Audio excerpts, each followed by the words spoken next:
Hello, thank you for joining us today and welcome to EvalYouth's second virtual conference, Finding Your Place in the Evolving World of Evaluation.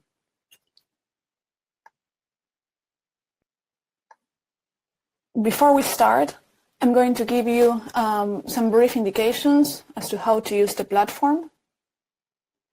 In the first place, as you may know, we're providing simultaneous translation into French, Spanish, and Russian. You can choose the language you are going to hear the conference in by going to the bottom part of your screen and selecting your language. Also, if you hover over the messages on the chat box, you can see them in your preferred language as well. As far as interacting, you can post any comments you have on the general chat feature that you will see on the right side of your screen. You will see that there is also a chat for questions. You can post your questions for the presenter there. So how did we get to where we are now? EvalYouth was launched by the end of 2015 in Nepal. In early 2016, Task Force 3 of EvalYouth was created. Task Force 3 is in charge of organizing conferences and webinars. And last year, in December 2016, we held our first virtual conference, which was a success. And this year, we decided to move forward, and we launched a series of e-learning webinars, the first of which happened in October 2017. We're going to hold another one, in December and in January. But today, we're here in our second virtual conference, which is a very big milestone for us. So thank you very much for joining us. Today, we have, as of this morning, 700 participants registered. The average age of the people who registered is 34 years old. 75% of the people who registered are under 38 years old, so we have a very young audience. 22% of the people who registered are students, and almost 40% of them are part of BOPES, so there is a lot of room for growth in our organizations. So what are we going to do today?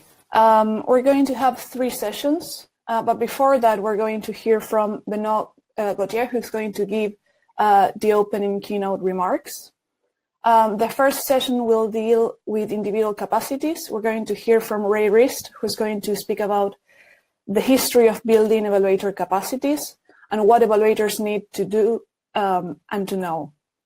Then we're going to hear from Antonina Risco-Porcescu, who's going to give a regional profile on what evaluators are doing now in Eastern Europe to build capacities. And we're going to hear also from Tarek Assam, who's going to speak about crowdsourcing in evaluation practice. After that, we're going to have a brief 5-minute break.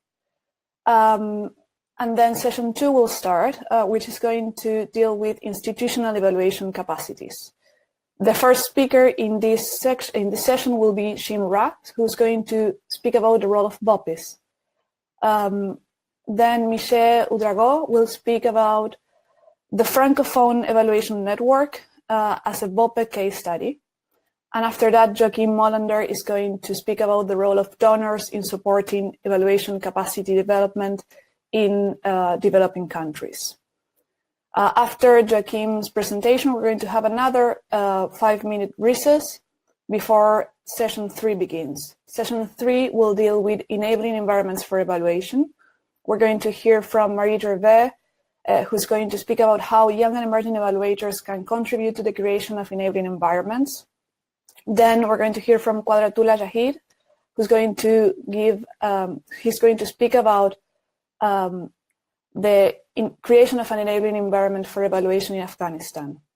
After that, we're going to hear a presentation on enabling environments of evaluation in Argentina. Unfortunately, our speaker, Natalia Quilino, won't be able to join us due to a familiar emergency, so I'm going to comment her presentation.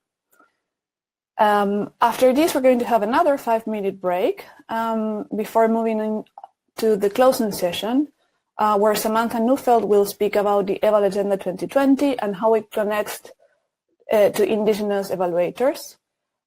This will be followed by Marco Segone, who is going to be speaking about the 2030 Sustainable Development Agenda, evaluation, and our role in it.